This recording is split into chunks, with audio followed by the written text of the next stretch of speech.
Hello friends, हम लोग आज टाइप ऑफ रोटर पढ़ेंगे। रोटर के मेनली दो टाइप्स हैं। First squirrel cage induction motor, second slip ring induction motor. Slip ring induction motor को हम लोग फेज वुंड इंडक्शन मोटर के नाम से भी जानते हैं।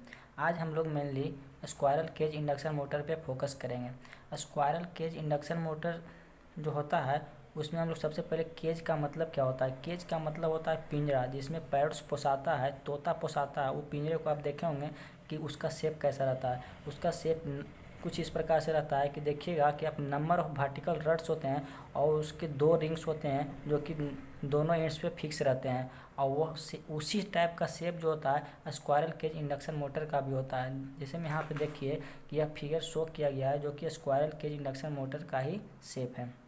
ठीक है, तो इस पे सब इसका कंस्ट्रक्शन में देखिए कि सबसे पहले इसका ये क्या है कि रोटर है, मतलब रोटर का कोर है जिसके अपर सरफेस पे चारों ओर इसका स्लॉट्स बने हुए होते हैं। उसका स्लॉट्स का जो होता है वो स्लॉट्स जो होता है स्क्यूड स्लॉट होता है। स्क्यूड कहने का मतलब होता है कुछ एंगल से डेविएटेड होता है। डेट मीन्स इसका एक शाफ्ट लगा हुआ होगा, इसके साथ एक शाफ्ट लगा हुआ होगा, शाफ्ट लगा हुआ होगा जो कि इस रोटर के साथ सॉलिडली कपल्ड होगा। ये शाफ्ट होगा उस रोटर के साथ सॉलिडली कपल्ड होगा और इस रोटर के पैरेलल नहीं होगा। डेट मीन्स स्लॉट्स जो होगा उस रोटर के पैरेलल नहीं होगा, वो कुछ एंगल से डेविएटेड होगा। उसी प्रकार के स्लॉट्स को हम बोलते हैं स्क्यूड स्लॉट्स। आखिर इसको क्यों स्क्यूड स्लॉट्स बनाते हैं, इसके पीछे भी रीजन है, वो आगे हम लोग डिस्कस करेंगे। बट यहाँ पे आप जानते हैं कि स्लॉट्स बनाए हैं, उसी स्लॉट्स में क्या होता है कि कंडक्टर को पुट करते हैं। जैसे ये फिगर आप देख रहे होंगे कि क्या है कि स्लॉट्स बने हुए हैं, स्क्यूड स्लॉट्स बने हुए हैं और इसके अंदर से इसके बीच में कंडक्टर बार को पुट किया गया है। तो यह फिगर आप देखिए और उसके बाद क्या कर देते हैं कि इसको पूरे कंडक्टर बार पे जितना भी इसमें स्लॉट्स बनाए हुए हैं स्लॉट्स में कंडक्टर को पुट किया गया है उस सारे कंडक्टर को शॉर्ट सर्किटेड कर देते हैं। और शॉर्ट सर्किटेड करते हैं जैसे में यहाँ पे इस फिगर को आप देखिए, यहाँ पहला कंडक्टर, दूसरा कंडक्टर, तीसरा कंडक्टर और तीनों कंडक्टर के क्या किया गया है, शॉर्ट सर्किटेड कर दिया गया है और इसको भी शॉर्ट सर्किटेड कर दिया गया है। शॉर्ट सर्किटेड कर दिया गया है और शॉर्ट सर्किट उस मटेरियल से ही करते हैं जिस मटेरियल से इस रोटर कंडक्टर बना हुआ रहता है। डेट मीन्स ये कॉपर से बना हुआ रहेगा तो इसको शॉर्ट सर्किट भी करेंगे, उसको भी कॉपर से ही करेंगे। ठीक है, और इस शॉर्ट सर्किट करने के लिए हम लोग जो इस फिगर को देखिए कि एक प्रकार की रिंग होता है, गोल रिंग होता है जिसका जो है कि डायमीटर सेम होता है कोर के डायमीटर से, ताकि उसमें आसानी से उसमें फिक्स हो जाए, इस कोर में फिक्स हो जाए और उसको रोटर कंडक्टर के साथ फिक्स हो जाए और शॉर्ट सर्किट कर दे। इसीलिए उसका इस रिंग का डायमीटर इसका डायमीटर के बराबर होता है। और यह भी तो बता दें कि कॉपर मटेरियल का ही बना हुआ रहता है और इसको क्या कर देते हैं कि ऐसा दो रिंग्स होते हैं और दोनों एंड्स पे क्या हुआ रहता है, फिक्स किया हुआ रहता है और फिक्स किया हुआ रहता है। तो ये हम लोग समझ गए कि क्या इसमें स्क्यूड स्लॉट्स होंगे, इसके अपर सरफेस पे स्क्यूड स्लॉट्स होंगे, इसके बीच से सॉलिडली कपल शाफ्ट होगा और इसमें क्या होगा कि दो रिंग्स होंगे जो कि दोनों जो है दोनों एंड्स पे लगे हुए होंगे, फिक्स होंगे। और इसको क्या कर देते हैं कि इस कंडक्टर पे, रोटर कंडक्टर पे एक लिक्विड टाइप का लक्स आता है, एक लिक्विड टाइप के लक्स आता है जो कि कॉपर मटेरियल का ही बना हुआ रहता है। इस लिक्विड जो तैयार किया था कॉपर से ही तैयार किया था और इसको यहाँ पे देके फिक्स कर देते हैं ताकि मेरा जो है थोड़ा स्ट्रॉन्ग प्रोवाइड हो सके। ठीक है, इतना बात को आप समझ गए होंगे कंस्ट्रक्शन।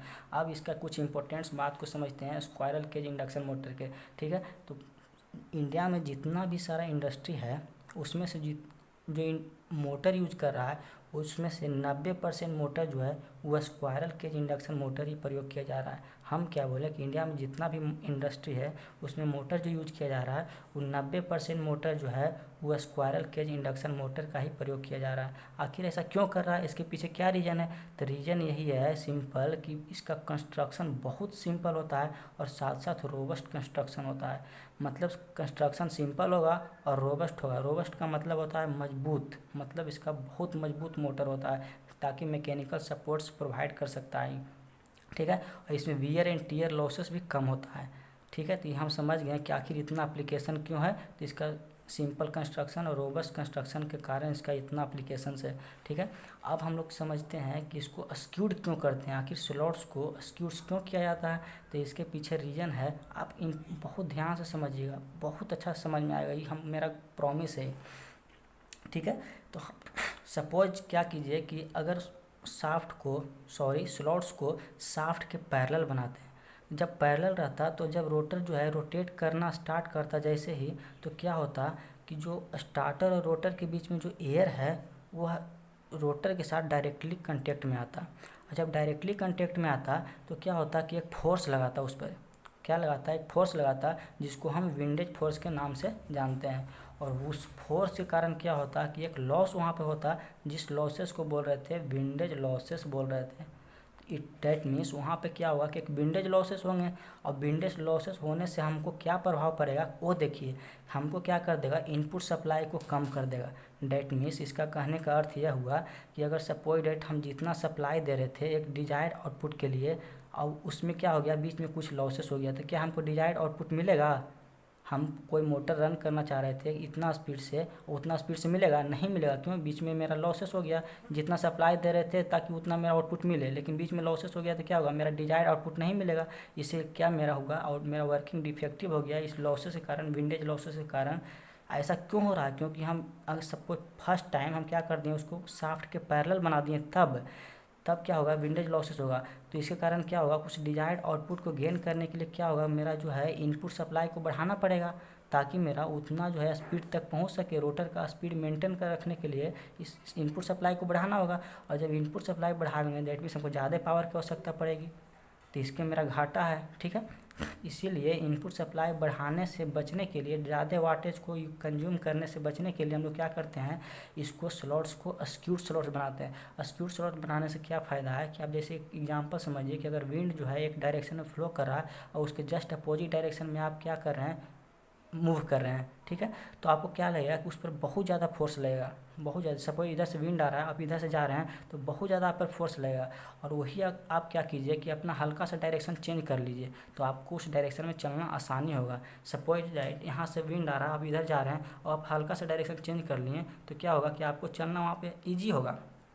उसी प्रकार यहाँ पर क्या होता है कि अगर स्क्यूड कर देते हैं, मतलब कुछ एंगल से डेविएट कर देते हैं, सब क्या था, इसे डायरेक्टली लग रहा था लेकिन इसको कुछ एंगल से डेविएट कर दिए इसको स्लॉट्स को, तो स्लॉट्स को डेविएट किए तो जो डायरेक्ट इस पर आ रहा था ऐसे फोर्स लग रहा था विंडेज फोर्स, वो अब क्या होगा कि डायरेक्ट हवा जो है यहाँ से पास हो जाएगा।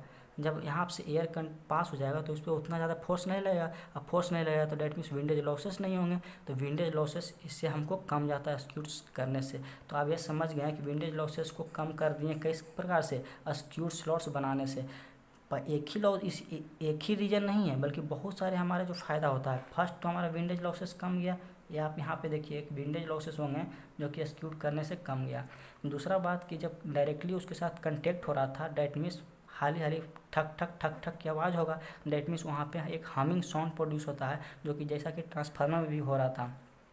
तो उस हमिंग साउंड्स स्क्यूड कर देने से क्या होगा कि अब जो है कि डायरेक्टली कांटेक्ट नहीं आएगा, अब जो है एयर जो क्रॉस कर जाएगा, ऐसे जो है ऐसे था ऐसे हो गया तो क्रॉस कर गया, तो उसके कारण क्या होगा कि हमारा हमिंग साउंड जो प्रोड्यूस हो रहा था मैग्नेटिक हमिंग साउंड, वो भी रिड्यूस कर जाएगा, डेट मीन्स घट जाएगा स्क्यूड कर देने से। तो दो फायदा हो गया। तीसरा फायदा क्या होता है कि जो डायरेक्टली अगर फोर्स लग रहा था विंडेज फोर्स, तो वहाँ पे उसका तीथ जो है घिसड़ रहा था और रगड़ा के क्या हो रहा था, उसके कारण एक लॉसेस हो रहा था, वो लॉसेस को बोलते थे तीथ लॉसेस।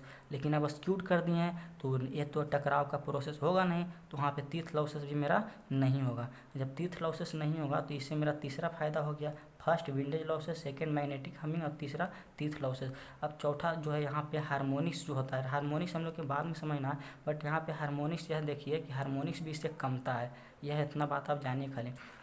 और पाँचवा जो होता है कुछ मैग्नेटिक लॉकिंग भी इससे कम जाता है। लॉकिंग के प्रोसेस हम लॉकिंग के प्रोसेस हम लोग पिछले लेक्चर में डिस्कस किए थे कि अगर यह स्टार्टर का पोल है या रोटर का पोल है, दोनों अगर आमने सामने रहेगा तो यहाँ पर डायरेक्ट लॉकिंग होगा। लेकिन क्या कर रहे थे, इस लॉकिंग प्रोसेस से बचने के लिए हम लोग जो है वह रोटर में स्लॉट्स की संख्या कम बना रहे थे स्टार्टर के स्लॉट से। इसके कारण क्या हो रहा था कि दोनों जो है स्टार्टर का पोल और रोटर का पोल जो है कुछ एंगल से डेविएट हो रहा जा रहा था, जिसके कारण क्या हो रहा था, तो लॉकिंग जो है कम मिनिमाइज हो जा रहा था।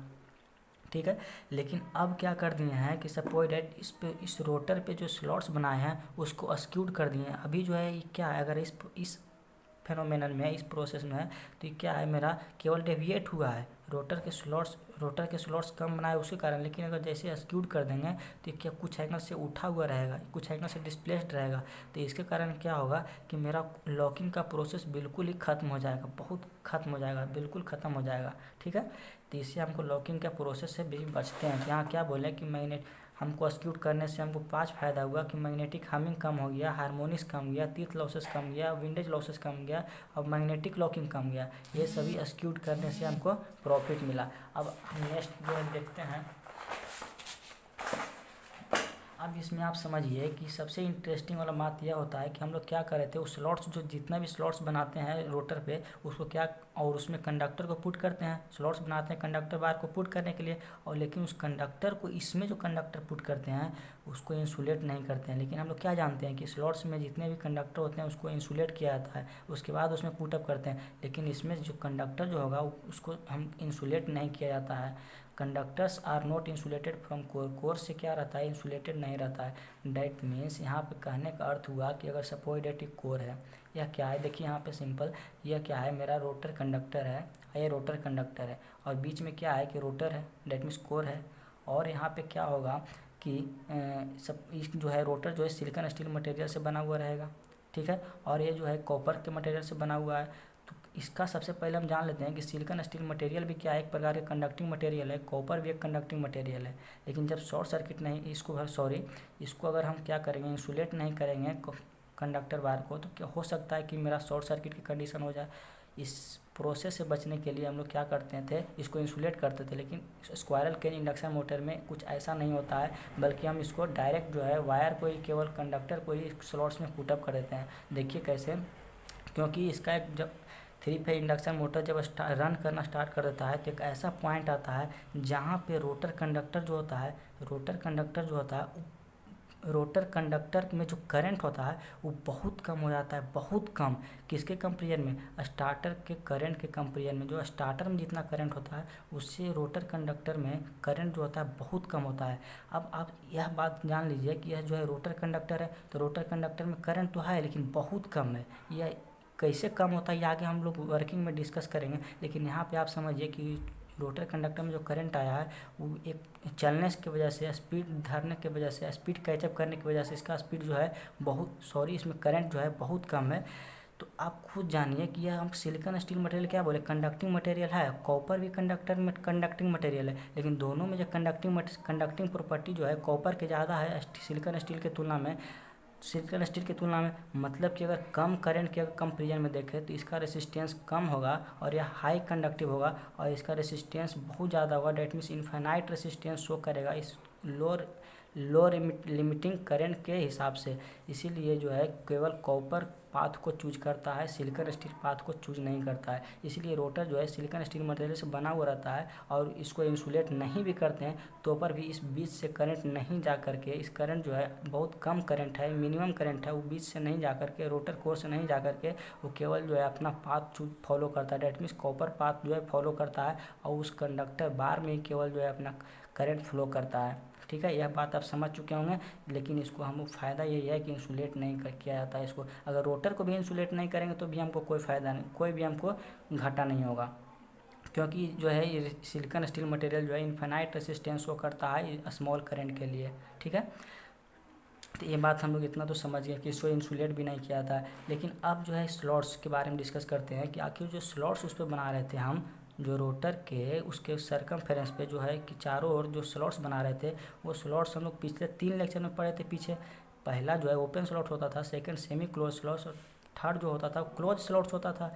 लेकिन यहाँ पे हम लोग जो है स्लॉट्स बनाएंगे वो सेमी क्लोज स्लॉट्स बनाएंगे। जनरली जो है सेमी क्लोज स्लॉट्स बनाया जाता है हाई रेटिंग मशीन के लिए, high rating squirrel cage induction motor के लिए हम लोग जो है सेमी क्लोज स्लॉट्स बनाया जाता है, और क्लोज स्लॉट्स हम लोग डिजाइन करते हैं low rating squirrel cage induction motor के लिए। ठीक है, लेकिन हम लोग यहाँ पे स्क्वायरल केज इंडक्शन मोटर में कभी भी क्लोज स्लॉट्स का प्रयोग नहीं करेंगे, क्लोज स्लॉट्स का डिज़ाइन नहीं करेंगे। यहाँ पे ओपन स्लॉट्स का डिज़ाइन नहीं करेंगे, यहाँ पे सेमी क्लोज और क्लोज स्लॉट्स का डिज़ाइन किया जाता है। ओपन स्लॉट्स का डिज़ाइन कभी भी नहीं किया जाता है स्क्वायरल केज इंडक्शन मोटर में। ये बात समझ गए। और एक बहुत इंपॉर्टेंट पॉइंट यह आता है कि क्या होता है कि एक बात आपको बता देते हैं कि जब भी 3 फेज इंडक्शन मोटर आप पढ़ रहे हैं तो जितना नंबर ऑफ पोल्स स्टार्टर पे होना चाहिए उतने नंबर ऑफ पोल रोटर पे भी होनी चाहिए, तभी मेरा वर्किंग सही से होगा, वरना वर्किंग मेरा डिफेक्टिव हो जाएगा। But squirrel cage induction motor के यूज करने से हमको यही फ़ायदा होता है कि आप कोई भी नंबर ऑफ पोल्स डिज़ाइन कर दीजिए, स्टार्टर पे कोई भी नंबर ऑफ पोल्स डिज़ाइन कर दीजिए और रोटर को केवल वाइंडिंग आप कर दीजिए, रोटर पे वाइंडिंग कर दीजिए, वो खुद से अपना जो है स्टार्टर पर जितना नंबर ऑफ पोल्स रहेगा उतना नंबर ऑफ पोल्स यह रोटर पे खुद से जनरेट कर लेता है। इसमें स्क्वायरल के इंडक्शन मोटर में यह प्रॉपर्टी होता है, इसीलिए हमको सबसे बड़ा फ़ायदा होता है इसका। इसीलिए सबसे बड़ा फ़ायदा हमको यही है कि नंबर ऑफ पोल्स को गिनने की आवश्यकता नहीं है कि हमको रोटर पे कितना पोल्स है, स्टार्टर पे कितना पोल्स है, दोनों को हमको पोल को सेम है या नहीं है। लेकिन दूसरा पोल जितना भी दूसरा जो है मोटर जो है स्क्वायरल केज इंडक्शन मोटर छोड़ के जितना भी मोटर जो है उसमें नंबर ऑफ पोल्स सेम रहेगा तभी मेरा वर्किंग सही से होगा। लेकिन इसमें कोई ऐसा चिंता की बात नहीं है, आप कितना भी नंबर ऑफ पोल्स डिज़ाइन कर दिए स्टार्टर पर, रोटर पर खुद से उतना नंबर ऑफ पोल्स खुद से जनरेट हो जाता है। इसीलिए इसको it would for any number of poles के भी नाम से जानते हैं। Okay, thank you, bye. आज का लेक्चर कैसा लगा आप ज़रूर बताइएगा।